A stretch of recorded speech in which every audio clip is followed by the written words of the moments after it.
বিসমিল্লাহির রহমানির রহিম। জাতীয় বিশ্ববিদ্যালয়ের অনলাইন ক্লাসে সবাইকে স্বাগতম। করোনাকালীন শিক্ষা কার্যক্রম চলমান রাখার স্বার্থে জাতীয় বিশ্ববিদ্যালয়ের উদ্যোগে অনলাইন ক্লাসে সংযুক্ত হতে পেরে আমি আনন্দিত।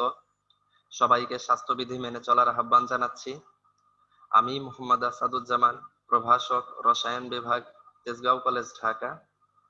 জাতীয় বিশ্ববিদ্যালয়ের স্নাতক সম্মান প্রোগ্রামের 242807 এই বিষয় কোডের নিউক্লিয় রসায়নের নিউক্লিয়ার বিক্রিয়া এই অধ্যায়টি নিয়ে আলোচনা করব। আজকে আমাদের লেকচার নাম্বার 6। আমি আবারও সবাইকে স্বাগত জানাচ্ছি।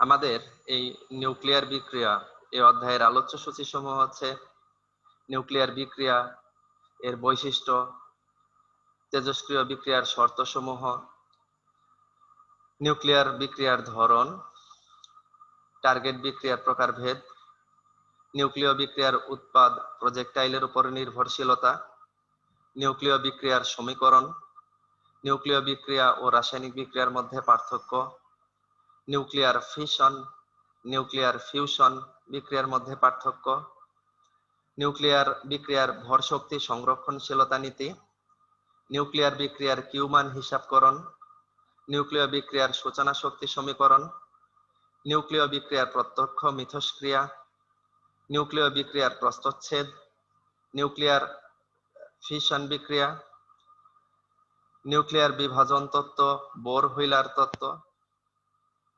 স্বতঃস্ফূর্ত নিউক্লিয় বিভাজন, আবিষ্ট নিউক্লিয় বিভাজন, নিউক্লিয়ার ফিউশন, তাপ নিউক্লিয়ার বিক্রিয়া, নিউক্লিয় চেইন বিক্রিয়া, সৌরশক্তি ও নিউক্লিয় সংযোজন বিক্রিয়া। এই বিষয়সমূহ আমাদের নিউক্লিয়ার বিক্রিয়া অধ্যায়ের আলোচ্য সূচি। প্রথমে আমরা আসি নিউক্লিয় বিক্রিয়া। একটা সাধারণ বিক্রিয়া আর নিউক্লিয় বিক্রিয়ার মধ্যে যদি আমরা দেখি, সাধারণ যে বিক্রিয়াগুলো অর্থাৎ যেগুলোকে আমরা বলছি রাসায়নিক বিক্রিয়া, এই বিক্রিয়াগুলোতে পরমাণুর যোজ্যতা স্তরের ইলেকট্রন সমূহ আদান প্রদান ঘটে। যখন পরমাণুর যোজ্যতা স্তরের ইলেকট্রন সমূহ আদান প্রদান ঘটে, তখন শুধু ইলেকট্রন সংখ্যা কম বেশি হয়, কিন্তু এখানে মৌল কোনো পরিবর্তন ঘটে না। অর্থাৎ মৌল আগেও যা ছিল পরবর্তীতেও তাই থাকে। সেক্ষেত্রে হচ্ছে যৌগটা হয়তো এক যৌগ থেকে আরেক যৌগে রূপান্তরিত হচ্ছে, কিন্তু যৌগের ভিতরে মৌলের কোনো পরিবর্তন হচ্ছে না। অন্যদিকে নিউক্লিয়ার বিক্রিয়া যদি আমরা দেখি, নিউক্লিয়ার বিক্রিয়া কি? নিউক্লিয়ার বিক্রিয়া হচ্ছে যেসব বিক্রিয়ায় কোনো পরমাণুর কেন্দ্র বা নিউক্লিয়াস স্বতঃস্ফূর্তভাবে বিভাজিত হয়ে অথবা অন্য কোনো হালকা কণা দ্বারা আঘাতপ্রাপ্ত হয়ে একটি নতুন নিউক্লিয়াস এবং একটি হালকা কণা উৎপন্ন করে, সেই সব বিক্রিয়াকে আমরা বলি নিউক্লিয় বিক্রিয়া। এখানে দুটি ওয়েতে হতে পারে। একটি হচ্ছে নিউক্লিয়াস স্বতঃস্ফূর্তভাবে বিভিন্ন ধরনের রশ্মি বিকিরণ করে অন্য মৌলে পরিণত হতে পারে, অথবা কোনো হালকা কণা দ্বারা আঘাতপ্রাপ্ত হয়ে একটি নতুন নিউক্লিয়াস এবং হালকা কণা উৎপন্ন করে এবং এই প্রক্রিয়াতে বিপুল পরিমাণে শক্তি উৎপন্ন করে। এটিও একটি নিউক্লিয় বিক্রিয়া। আমরা চিত্রটা যদি খেয়াল করি তাহলে দেখব, এখানে একটি নিউট্রন দ্বারা একটি ইউরেনিয়াম 235 এই আইসোটোপকে আঘাত করা হচ্ছে। এখানে খুব অস্থিতিশীল একটি আনস্টেবল একটি নিউক্লিয়াস ইউরেনিয়াম 236 উৎপন্ন করছে। এটি খুব সাময়িক সময়ের জন্য উৎপন্ন হয় এবং এরপরে এখান থেকে বিপুল পরিমাণ শক্তি নির্গত করছে এবং ক্রিপ্টন ও বেরিয়ামে রূপান্তরিত হচ্ছে। এখানে 3টি নিউট্রন উৎপন্ন হচ্ছে। এই বিক্রিয়াতে বিপুল পরিমাণে তাপ শক্তি উৎপন্ন হয়। এ কারণে এটি একটি নিউক্লিয় বিক্রিয়া। অর্থাৎ নিউক্লিয় বিক্রিয়া যদি আমরা দেখি তাহলে নিউক্লিয় বিক্রিয়ার একটা বৈশিষ্ট্য হচ্ছে, এখানে যদি দেখা যায় তাকে করা হয়, অর্থাৎ একটা ক্ষুদ্র নিউক্লিয়াসকে কোনো একটি ভারী নিউক্লিয়াসকে একটি হালকা কণা দ্বারা যদি আমরা আঘাত করি, তাহলে দেখা যাবে একাধিক ক্ষুদ্র নিউক্লিয়াসে পরিণত হবে এবং তাদের ভর হবে প্রায় কাছাকাছি, এবং এখান থেকে বিপুল পরিমাণ শক্তি এবং কিছু কণা নির্গত হবে। এ ধরনের বিক্রিয়াকে আমরা বলি নিউক্লিয় বিক্রিয়া।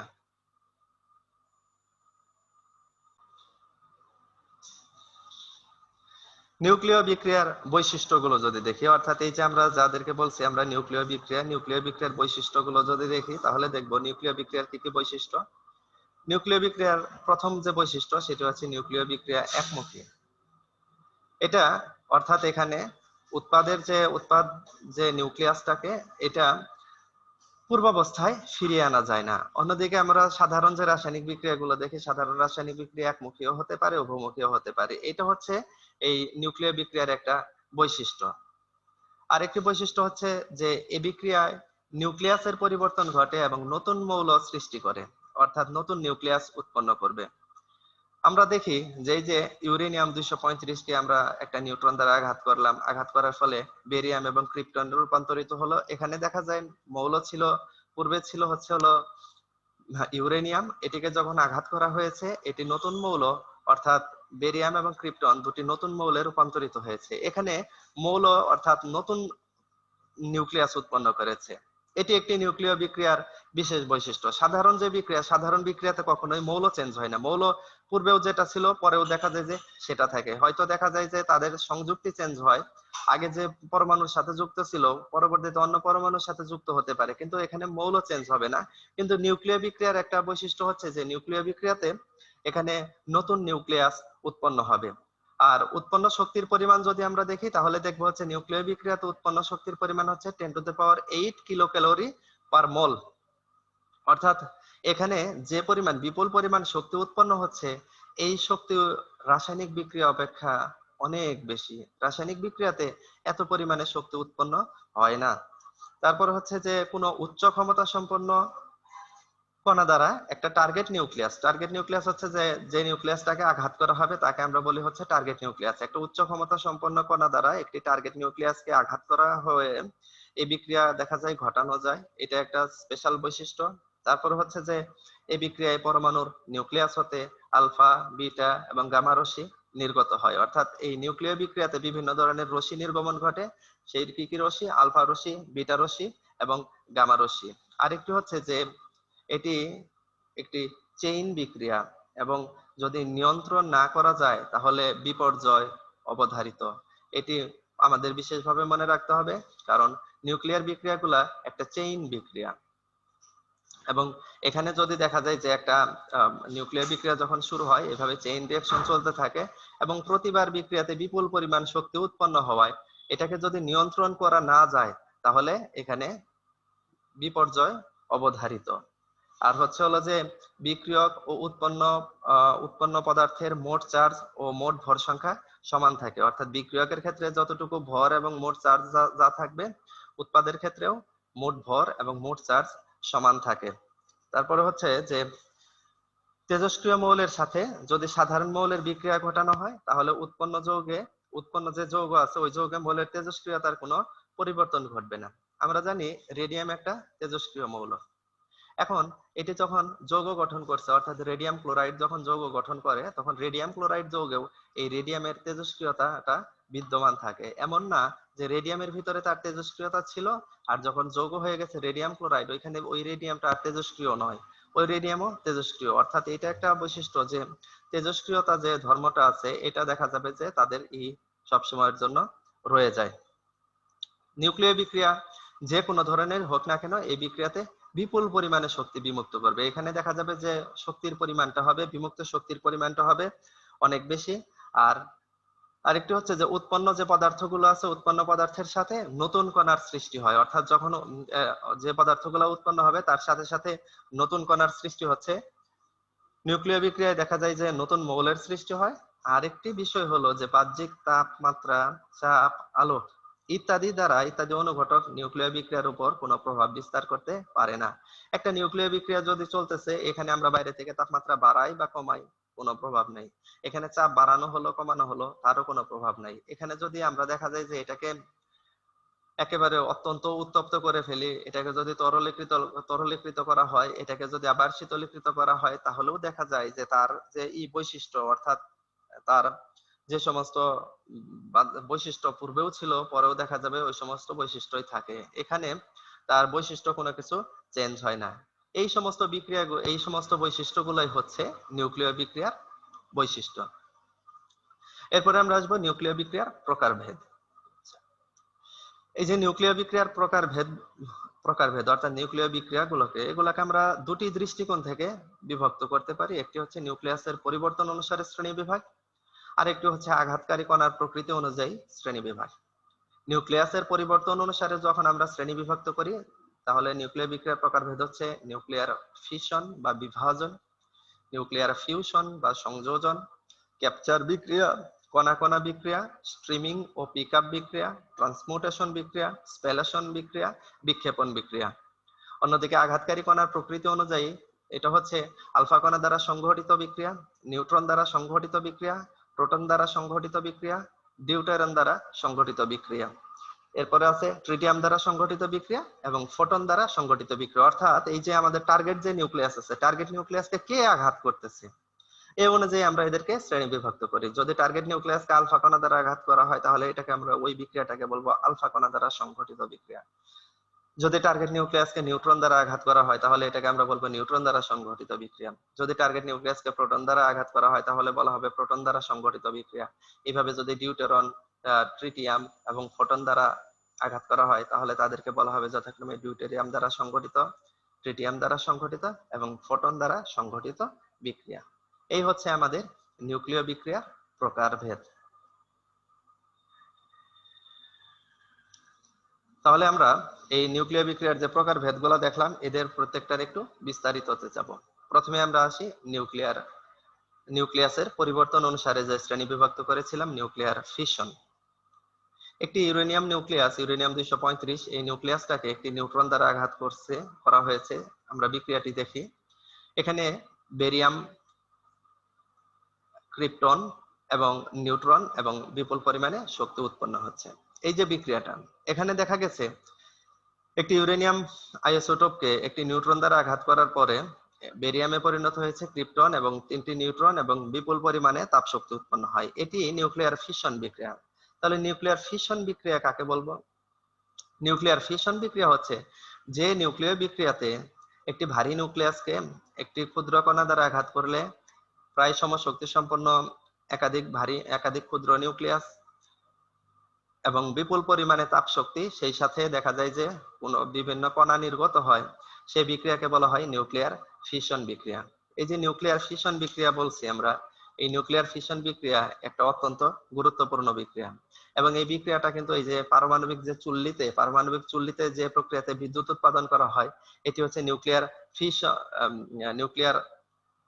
ফিশন প্রক্রিয়াতে। অর্থাৎ নিউক্লিয়ার ফিশন প্রক্রিয়াতে দেখা যাবে যে পারমাণবিক চুল্লিতে শক্তি উৎপাদন করা হয়, কারণ ওইখানে দেখা যায় এইভাবে ইউরেনিয়াম নিউক্লিয়াসটাকে নিউট্রন দ্বারা আঘাত করে বেরিয়াম, ক্রিপ্টন, তারপরে নিউট্রন পাচ্ছি, তার সাথে বিপুল পরিমাণে তাপ শক্তি পাই। সেই তাপ শক্তিটা কাজে লাগিয়ে পরবর্তীতে দেখা যায় যে আমরা বিদ্যুৎ উৎপাদন করছি।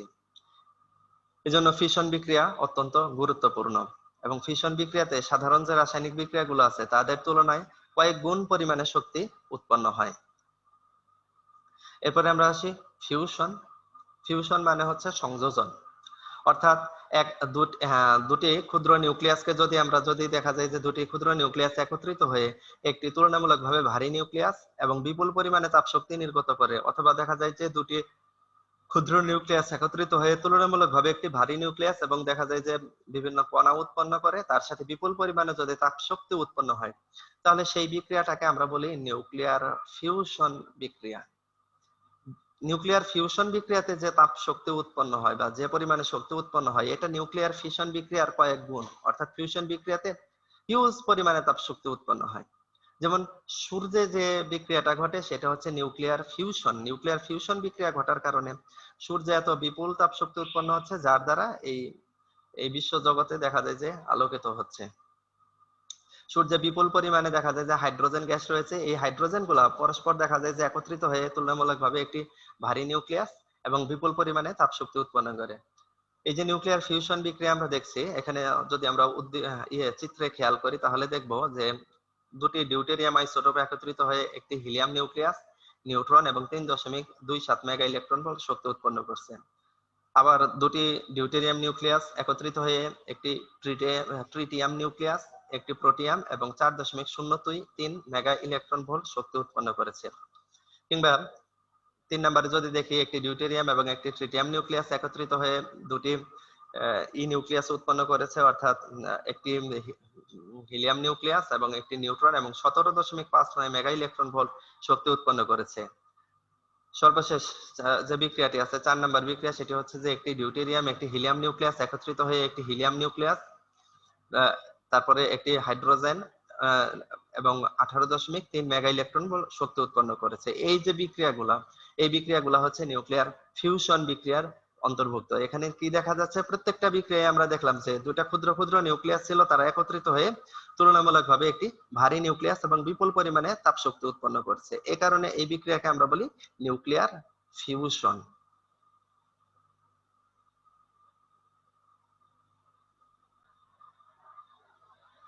ক্যাপচার বিক্রিয়া। ক্যাপচার বিক্রিয়াটার আগে সংজ্ঞাটা যদি দেখি, যে নিউক্লিয় বিক্রিয়ায় আঘাতকারী কণা লক্ষ্যবস্তু কর্তৃক শোষিত হবার পর উৎপাদ নিউক্লিয়াস ছাড়া অন্য কোনো কণা নিঃসৃত হয় না বা শুধু গামা রশ্মি নির্গত হয়, তাকে আমরা বলি ক্যাপচার বিক্রিয়া। বিষয়টা কি, যে এখানে হচ্ছে যে নিউক্লিয় বিক্রিয়ায় দেখা যাবে যে আঘাতকারী কণা লক্ষ্যবস্তু কর্তৃক আগে প্রথমে শোষিত হবে, শোষিত হবার পর উৎপাদ নিউক্লিয়াস ছাড়া অন্য কোনো কণা, অর্থাৎ উৎপাদ যে নিউক্লিয়াসটা আছে এই কণাটা, এটা ছাড়া অন্য কোনো কণা নিঃসৃত হয় না বা গামা রশ্মি নিঃসৃত হয়, তাকে আমরা বলি ক্যাপচার বিক্রিয়া। এখানে যদি আমরা উদাহরণ দেখি, ইউরেনিয়াম 238 এই নিউক্লিয়াস একটি নিউট্রন কণা শোষণ করে ইউরেনিয়াম 239 এ পরিণত হয়েছে। পরবর্তীতে এটি গামা রশ্মি নির্গমন করে ইউরেনিয়াম 239 একটি আইসোটোপ সৃষ্টি করছে।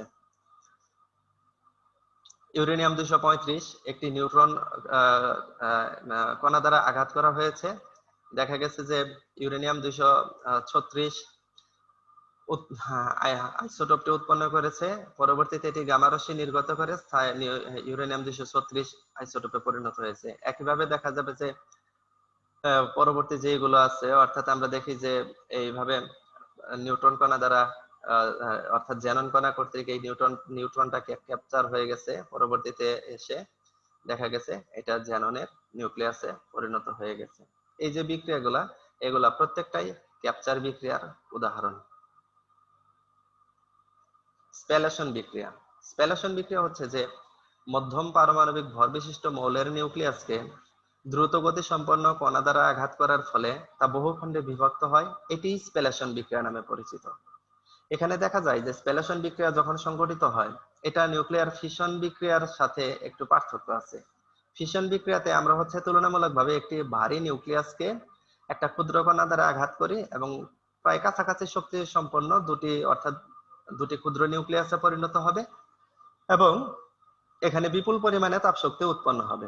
অন্যদিকে স্প্যালেশন বিক্রিয়াটা কি? স্প্যালেশন বিক্রিয়াটা হচ্ছে যে এখানে পারমাণবিক ভর হবে মধ্যম পারমাণবিক ভর বিশিষ্ট মৌলের। মধ্যম পারমাণবিক ভর বিশিষ্ট মৌলের নিউক্লিয়াসকে যদি আমরা দ্রুত গতি সম্পন্ন কণা দ্বারা আঘাত করি, তার ফলে এটা বহু খণ্ডে বিভক্ত হবে এবং এটা হচ্ছে স্প্যালেশন বিক্রিয়া। এখানে পারমাণবিক ভরটা গুরুত্বপূর্ণ। এখানে মধ্যম পারমাণবিক ভর বিশিষ্ট মৌলের নিউক্লিয়াসকে আমরা কোনো কণা দ্বারা আঘাত করে তারপরে হচ্ছে এই বিক্রিয়াটা সংঘটিত করি। আরেকটা বিষয় হচ্ছে যে স্প্যালেশন বিক্রিয়া কিন্তু কোনো চেইন বিক্রিয়া নাই।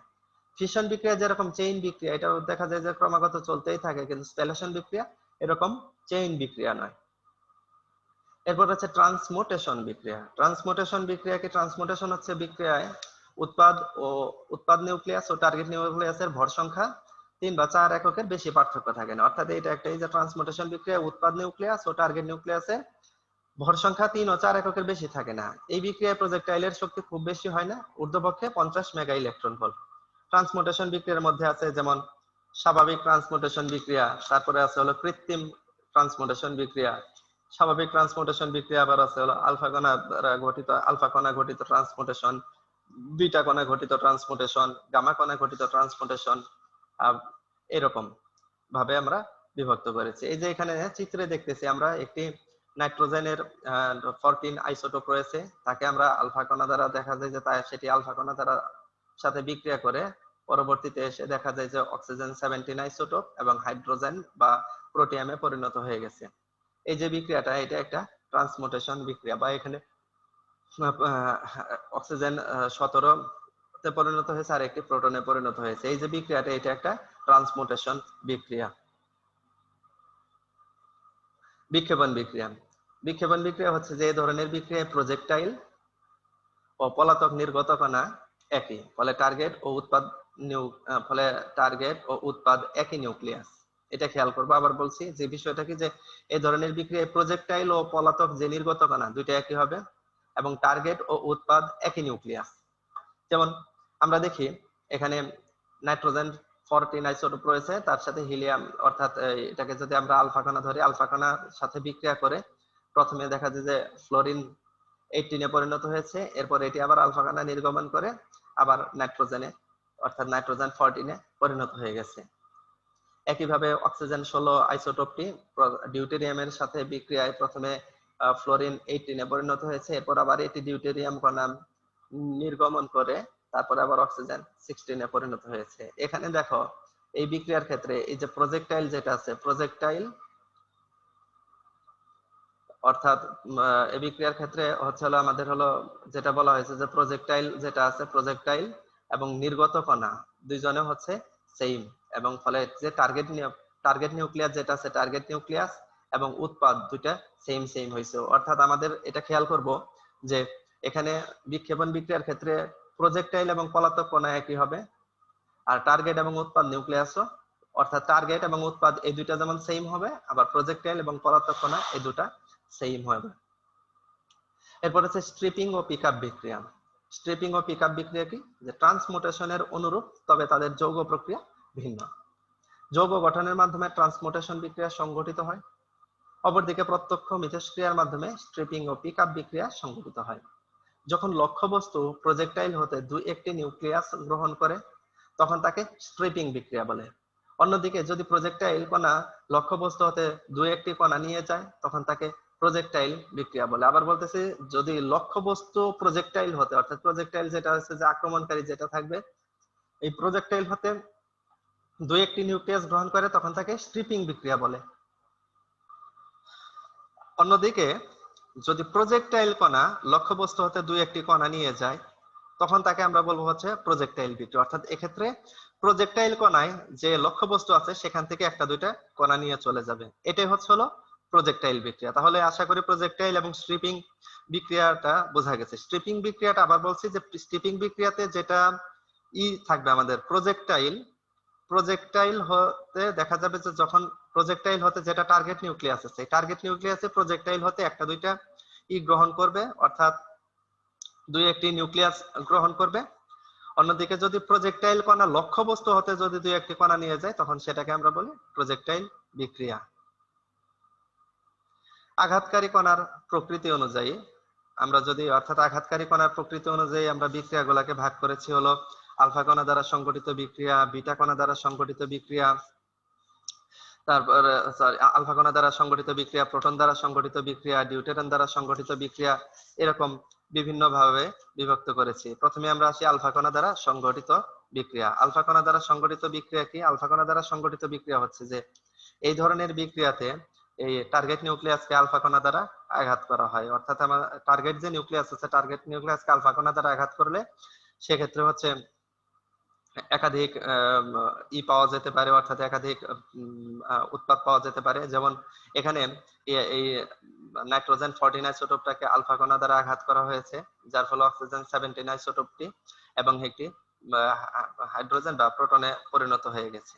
এটা দ্বিতীয়ত হচ্ছে যে প্রোটন দ্বারা সংগঠিত বিক্রিয়া, অর্থাৎ অ্যালুমিনিয়াম 27 কে একটি প্রোটন দ্বারা আঘাত করা হয়েছে, যার ফলে এটি ম্যাগনেসিয়াম 24 এবং আলফা কণাতে পরিণত হয়েছে। এটি হচ্ছে হলো প্রোটন দ্বারা সংগঠিত বিক্রিয়া।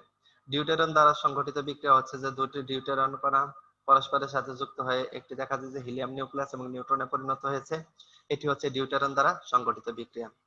এরপরে রয়েছে নিউট্রন দ্বারা সংগঠিত বিক্রিয়া। একটি নাইট্রোজেন 14 কে একটি নিউট্রন দ্বারা আঘাত করা হয়েছে, যার ফলে কার্বন 14 এবং হাইড্রোজেনে পরিণত হয়েছে, এটি হচ্ছে হলো নিউট্রন দ্বারা সংগঠিত বিক্রিয়া। তাহলে আঘাতকারী কণার প্রকৃতি অনুযায়ী আমরা বিক্রিয়াগুলোকে চারটি ভাগে ভাগ করেছি: আলফা কণা দ্বারা সংগঠিত বিক্রিয়া, প্রোটন দ্বারা সংগঠিত বিক্রিয়া, ডিউটেরন দ্বারা সংগঠিত বিক্রিয়া এবং নিউট্রন দ্বারা সংগঠিত বিক্রিয়া। এরপরে আমরা আসি কয়েকটি সাধারণ জিনিস: টার্গেট নিউক্লিয়াস, প্রজেক্টাইল, উৎপাদ বা প্রোডাক্ট, পলাতক বা নির্গত কণা বা এসকেপিং পার্টিকেলস। প্রথমে আমরা আসি হলো টার্গেট নিউক্লিয়াস। টার্গেট নিউক্লিয়াসটা কি? যে নিউক্লিয়ার বিক্রিয়ার ক্ষেত্রে যে দুটি নিউক্লিয়াসের মধ্যে সংঘর্ষ বা বিক্রিয়া সংঘটিত হয় তাদের মধ্যে তুলনামূলকভাবে যেটি ভারী সেটিকে বলা হয় টার্গেট নিউক্লিয়াস। নিচের বিক্রিয়াটি যদি আমরা দেখতেছি যে এখানে একটি আলফা কণা দ্বারা এই নাইট্রোজেন 14 এই আইসোটোপটাকে আঘাত করা হচ্ছে। এখানে আলফা কণার চাইতে নাইট্রোজেনের ভর অনেক বেশি, এ কারণে নাইট্রোজেন 14 এই আইসোটোপটি হচ্ছে একটি টার্গেট নিউক্লিয়াস।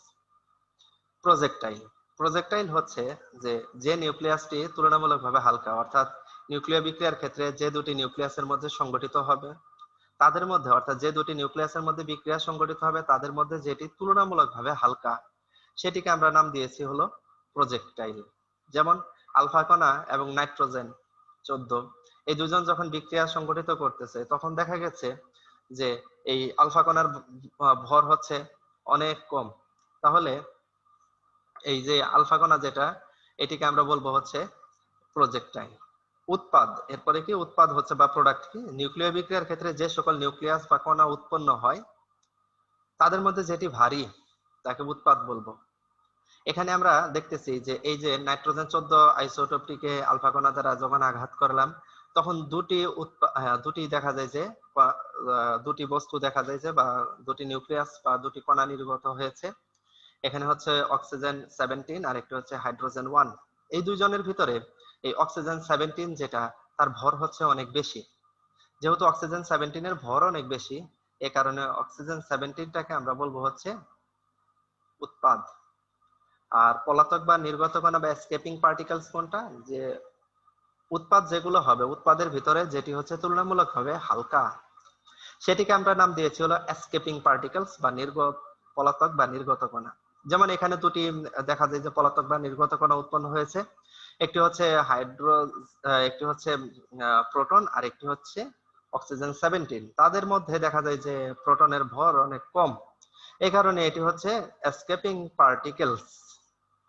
আমি আশা করি তোমরা এই চারটা জিনিস বুঝতে পেরেছো, টার্গেট নিউক্লিয়াস কি, প্রজেক্টাইল কি, উৎপাদ কি, পলাতক বা নির্গত কণা এই বিষয়সমূহ কি। আমরা এর পরের স্লাইডটাতে চলে যাই। নিউক্লিয় বিক্রিয়ার উৎপাদ প্রজেক্টাইলের উপর নির্ভরশীলতা, অর্থাৎ এই যে আমরা বলতেছি যে নিউক্লিয় বিক্রিয়া যখন ঘটবে তখন এখানে কি উৎপাদ উৎপন্ন হবে এটা অনেকটাই প্রজেক্টাইলের উপর নির্ভর করে। প্রজেক্টাইল বলতে প্রজেক্টাইলের শক্তিটার উপরে বিশেষ করে নির্ভর করে, অর্থাৎ যে প্রজেক্টাইল বা আক্রমণকারী কণা আছে তার উপর অনেকটাই নির্ভর করে। নিউক্লিয় বিক্রিয়াতে দেখা গেছে যে যখন প্রজেক্টাইলের শক্তি 50 মেগা ইলেকট্রন ভোল্টের মধ্যে থাকে তখন ট্রান্সমুটেশন বিক্রিয়া সংঘটিত হয়। যখন দেখা যায় যে 100 থেকে 200 মেগা ইলেকট্রন ভোল্ট শক্তি সীমার মধ্যে যদি থাকে প্রজেক্টাইলের শক্তি তাহলে সেক্ষেত্রে হচ্ছে স্প্যালেশন বিক্রিয়া ঘটে। প্রজেক্টাইলের শক্তি যদি 100 থেকে 200 মেগা ইলেকট্রন ভোল্ট শক্তি সীমার অধিক হলে ফ্র্যাগমেন্টেশন বিক্রিয়া সংঘটিত হবে। বিক্রিয়ার ধরন পরিবর্তিত হয়, প্রজেক্টাইলের শক্তির পরিবর্তনের সাথে সাথে উৎপাদের ধরনও পাল্টাতে থাকে। যৌগ নিউক্লিয়াস উত্তেজিত হয় প্রজেক্টাইলের অতিরিক্ত ভর ও গতিশক্তি দ্বারা। একই যৌগ নিউক্লিয়াস একই টার্গেট নিউক্লিয়াস ও প্রজেক্টাইল দ্বারা সৃষ্টি হলে তাদের মধ্যে অতিরিক্ত শক্তি প্রজেক্টাইলের গতিশক্তির উপর নির্ভর করে। যেমন 15 মেগা ইলেকট্রন ভোল্ট শক্তি সম্পন্ন আলফা কণা দ্বারা থোরিয়াম 234 এই নিউক্লিয়াসকে আঘাত করলে ইউরেনিয়াম 238 যৌগ নিউক্লিয়াস তৈরি হচ্ছে। অর্থাৎ যখন কখন 15 মেগা ইলেকট্রন ভোল্ট শক্তি সম্পন্ন আলফা কণা দ্বারা আঘাত করছি তখন ইউরেনিয়াম 238 এই যৌগ নিউক্লিয়াস তৈরি করছে। 25 মেগা ইলেকট্রন ভোল্ট শক্তি সম্পন্ন আলফা কণা দ্বারা থোরিয়াম 234 নিউক্লিয়াসকে আঘাত করলে যে যৌগ নিউক্লিয়াস তৈরি হবে তাতে প্রথম নিউক্লিয়াসের তুলনায় 10 মেগা ইলেকট্রন ভোল্ট বেশি অতিরিক্ত শক্তি থাকবে।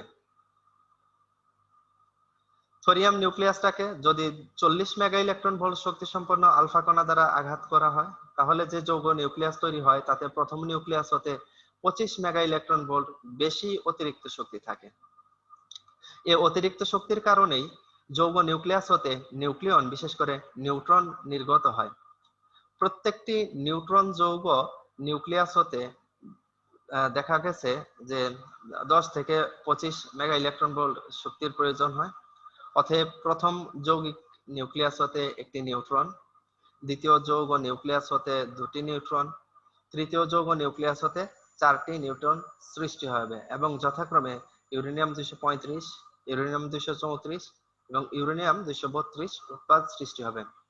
সুতরাং একথা আমরা বলতেই পারি যে নিউক্লিয় বিক্রিয়ার উৎপাদ প্রজেক্টাইলের শক্তির উপর নির্ভর করে।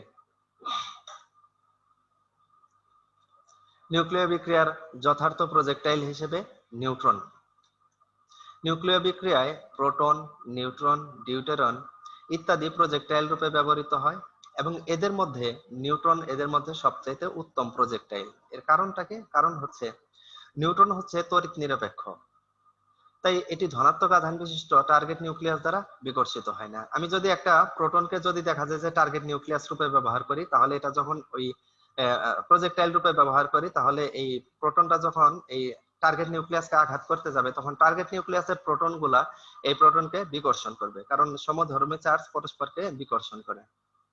তাহলে যেটা হবে যে এখানে দেখা যাবে যে তো টার্গেট নিউক্লিয়াস দ্বারা যখন বিকর্ষিত হবে, তখন নিউক্লিয় বিক্রিয়াটা পরিপূর্ণভাবে নাও ঘটতে পারে। অন্যদিকে যদি আমরা আধান নিরপেক্ষ নিউট্রন যদি দেখা যায় যে নিউট্রন যদি থাকে, তাহলে সেক্ষেত্রে হচ্ছে টার্গেট নিউক্লিয়াস দ্বারা এটি বিকর্ষিত হবার কোনো সম্ভাবনা নেই। তাহলে যেটা হচ্ছে যে যদি প্রোটন দ্বারা সংগঠিত হয়, অর্থাৎ প্রোটন বা ডিউটেরন টার্গেট নিউক্লিয়াসের ধনাত্মক আধান দ্বারা তীব্রভাবে বিকর্ষিত হবে, যার ফলে কার্যকর নিউক্লিয়ার বিক্রিয়া হবে না। আবার কৃত্রিম নিউক্লিয় পরিবর্তনকালে প্রজেক্টাইল নিউট্রন দ্বারা নিউক্লিয়াসকে আঘাত করা হলে প্রথমে একটি অস্থায়ী সংযুক্ত নিউক্লিয়াস উৎপন্ন হয়। একটি ক্ষুদ্র কণা যেমন আলফা সংযুক্ত নিউক্লিয়াসটি নির্গত করে এবং নতুন নিউক্লিয়াসের সৃষ্টি হয়। তীব্র গতিসম্পন্ন হওয়ায় নিউট্রন অতি দ্রুত নিউক্লিয়াস ভেদ করে চলে যায়, তাই সংযুক্ত নিউক্লিয়াস গঠিত হয় না এবং কোনো নিউক্লিয় পরিবর্তন হয় না। নিউট্রন ধীরগতি সম্পন্ন হলে যতটুকু সময় নিউক্লিয়াসের মধ্যে জয় করে, তাতে যৌগ নিউক্লিয়াস গঠন সম্ভব, ফলে নিউক্লিয় পরিবর্তন ঘটে।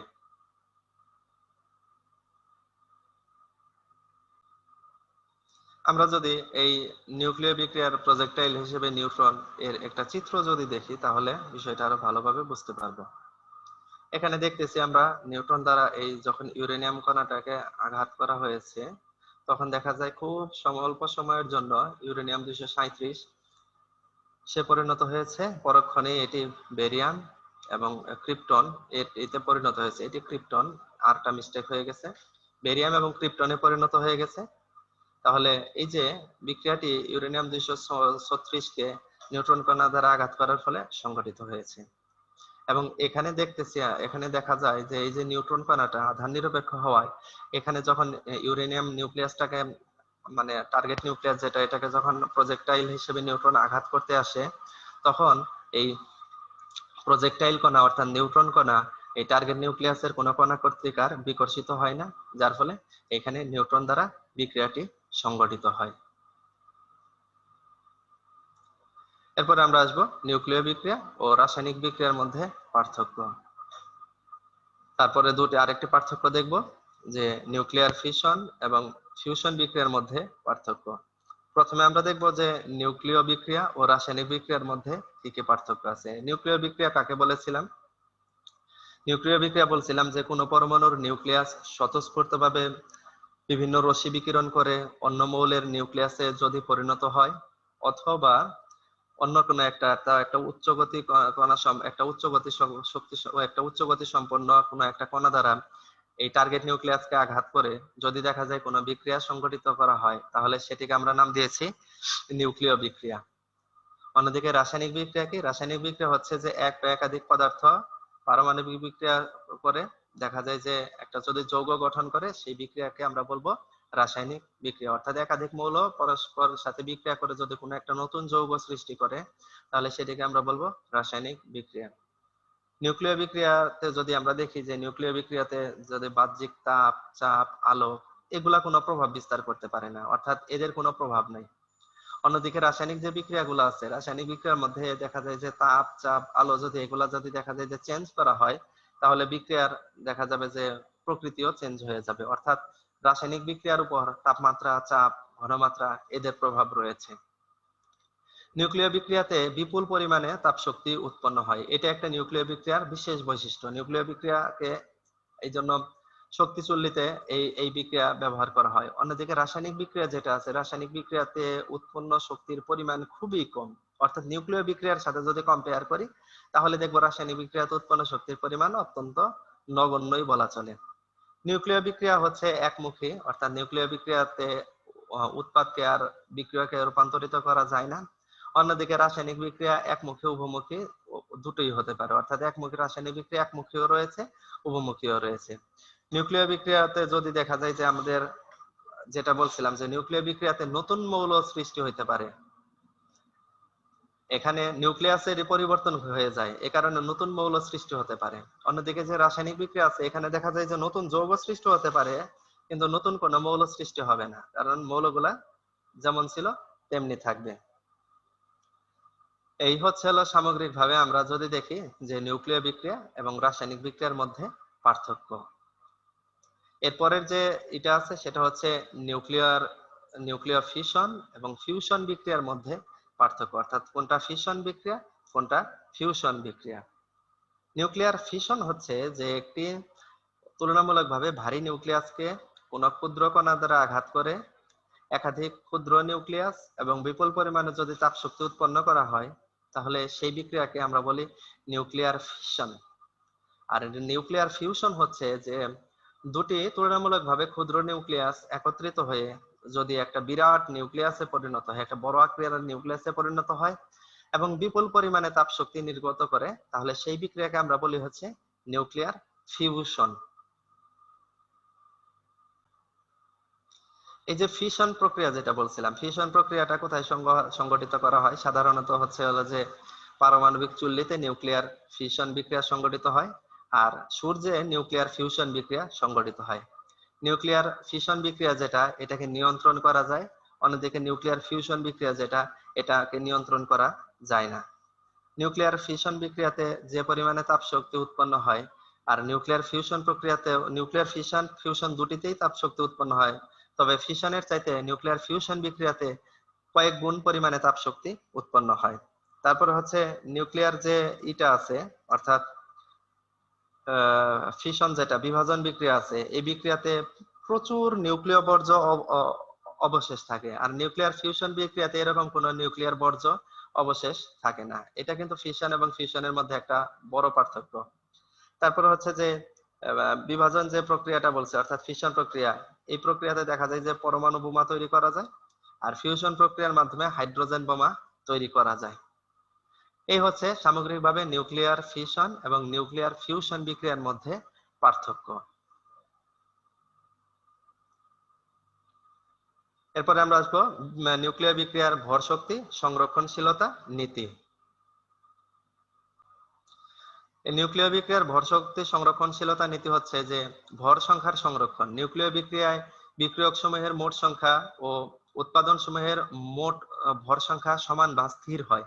যেমন এখানে দেখা গেছে যে কার্বন 12, তারপরে হচ্ছে আলফা কণা তার বিক্রিয়া করে উৎপন্ন করতেছে হলো যে অক্সিজেন 15 নিউক্লিয়াস এবং একটি নিউট্রন। এখানে আমরা যদি মোট ভর হিসাব করি, তাহলে দেখবো হচ্ছে মোট ভর হচ্ছে 16, বিক্রিয়কের ক্ষেত্রেও 16, উৎপাদের ক্ষেত্রেও 16। আর যদি পারমাণবিক সংখ্যা যদি আমরা হিসাব করি, তাহলে বিক্রিয়কের ক্ষেত্রেও দেখতেছি 8, উৎপাদের ক্ষেত্রেও 8। 2 নাম্বার হচ্ছে পারমাণবিক সংখ্যা বা বৈদ্যুতিক চার্জ সংরক্ষণ। পারমাণবিক সংখ্যা বা বৈদ্যুতিক চার্জ সংরক্ষণ নিউক্লিয় বিক্রিয়ায় প্রজেক্টাইল টার্গেটের মোট পারমাণবিক সংখ্যা, উৎপাদ নিউক্লিয়াস ও প্রক্ষিপ্ত কণার মোট পারমাণবিক সংখ্যা সমান হয়। নিউক্লিয় বিক্রিয়ায় কিছু ভর হ্রাস পায়। আইনস্টাইনের ভর শক্তির তুল্যতা নীতি অনুযায়ী তা সমতুল্য পরিমাণ শক্তিতে রূপান্তরিত হয়। যে পরিমাণ শক্তি বিমুক্ত হয় তাকে নিউক্লিয় বিক্রিয়ার সংখ্যা কিউ সংখ্যা বলে। সকল নিউক্লিয় বিক্রিয়ায় প্রজেক্টাইল ও টার্গেট নিউক্লিয়াসের মোট ভরবেগ উৎপাদ ও প্রক্ষিপ্ত কণার মোট ভরবেগের সমান, অর্থাৎ রৈখিক ভরবেগের সমান। এই ছিল আমাদের আজকের নিউক্লিয় বিক্রিয়ার আলোচ্য বিষয়। প্রিয় শিক্ষার্থীরা, আমি আজকে যতটুকু পড়ালাম এই বিষয়টুকু তোমরা বাসায় পড়বে। বাসায় পড়ে তারপরে হচ্ছে যদি দেখা যায় যে প্র্যাকটিস করো, ইনশাল্লাহ ভালো কিছু করবে। তো আজকে এ পর্যন্তই থাকবে। তোমাদের আবারও সুস্বাস্থ্য এবং দীর্ঘায়ু কামনা করছি। সবাই ভালো থাকো, সুস্থ থাকো, নিরাপদে থাকো, করোনা কালে বাসায় থাকো। সবার সুস্বাস্থ্য কামনা করছি। ধন্যবাদ সবাইকে। আল্লাহ হাফেজ।